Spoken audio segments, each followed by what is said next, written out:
Pemirsa, seorang ibu yang baru saja melahirkan terpaksa meminta bantuan petugas damkar untuk memulangkannya ke rumah di Tambora, Jakarta Barat.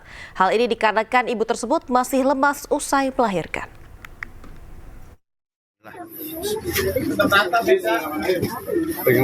Jangan megang tengahnya ya. Kamu saya backup di belakang. Posisi lurus. Proses evakuasi seorang ibu yang baru saja melahirkan untuk pulang ke rumahnya oleh tim Damkar Jakarta Barat berjalan dramatis. Aduh, naik ke satu. Oke. Tahan dulu. Tahan. Untuk robet.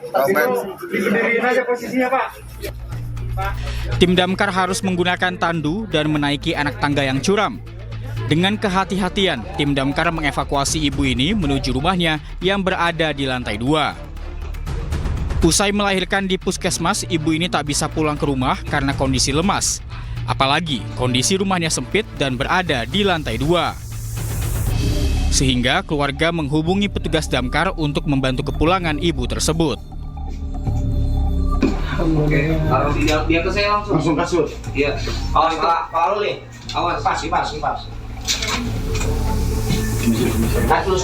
Tarik dulu ke atas. Ada informasi warga Kelurahan Tanah Sereal. Jadi ibu ini Parubaya sedang melahirkan keadaan posisi lemes udah dirawat di puskesmas, rumah sakit puskesmas. Minta pulang karena kondisi badan masih lemes dan tempat tinggalnya itu di kontrakan lantai 2, posisi tangganya curam dan sempit. Nah, karena merasa masih lemas, akhirnya telepon ke Satgas Tanah Sereal Damkar, dan Satgas menghubungi kami yang piket, langsung kita ke lokasi. Kini kondisi ibu dan bayinya mendapat pemeriksaan berkala dari puskesmas setempat. Dari Jakarta, Miftahul Gani, iNews melaporkan. Pemirsa, sebuah angkot hilang kendali dan menabrak pengendara serta mesin pengisian BBM di SPBU Jalan Joglo Raya, Kambangan, Jakarta. Kecelakaan terjadi diduga lantaran pengemudi yang tidak mahir mengendarai mobil.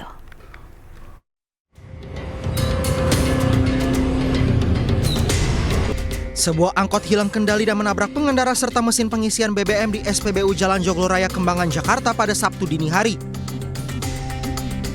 Kejadian ini bermula saat angkot hendak mengisi BBM di jalur 3. Untuk mempersingkat antrean, operator SPBU yang sudah kenal dengan sopir mengambil alih kemudi angkot untuk memindahkan ke jalur 4. Diduga kurang mahir mengemudi, operator itu salah menginjak pedal hingga menabrak sepeda motor dan 2 orang lainnya. Tidak hanya itu, sebuah mesin pengisian BBM pun roboh akibat diterjang angkot.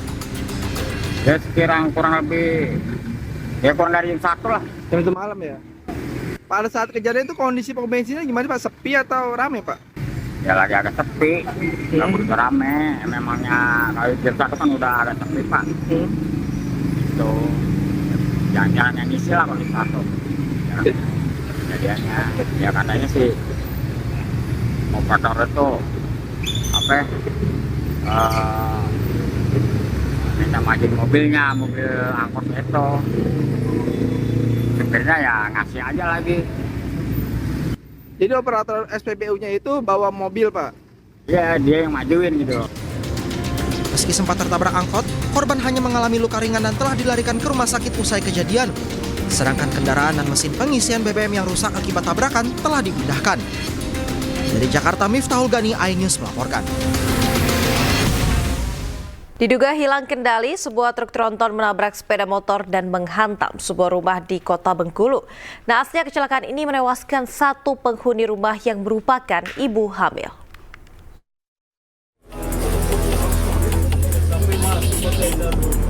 Kecelakaan maut terjadi di ruas Jalan RE Marta Dinata, Kelurahan Muara 2, Kota Bengkulu pada Jumat malam, di mana satu unit truk tronton tiba-tiba oleng dan menabrak satu unit sepeda motor dan terus melaju hingga menghantam satu rumah. Kejadian ini terjadi sekitar pukul 23.00 waktu Indonesia Barat, di mana seorang penghuni rumah atas nama Indah Dwi Sarah, 33 tahun, yang sedang mengandung 5 bulan, tewas. Sementara sang suami yang hendak pergi menggunakan sepeda motor mengalami luka robek di kepala dan patah tangan.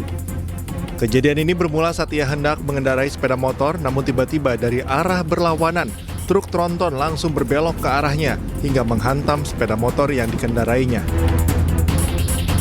Mau masuk jalan itu untuk di tanjakan itu ada mobil ini dari Pagadewa kencang, pas tiba-tiba udah dekat dia langsung nyerong tangan kita, langsung ditumbuk jadi sehilang aja kan. Pas dia dari jauh, pas udah dekat tuh dia langsung melok ke tangan kita kan, langsung sini. Hingga Sabtu siang, truk tronton masih berada di tempat kejadian dan belum dievakuasi. Pasca kejadian, sang sopir langsung menyerahkan diri ke pihak kepolisian dan masih dimintai keterangan. Pihak kepolisian pun masih mendalami penyebab dari kecelakaan ini. Dari Bengkulu, Endro Dwi Wirawan, iNews melaporkan.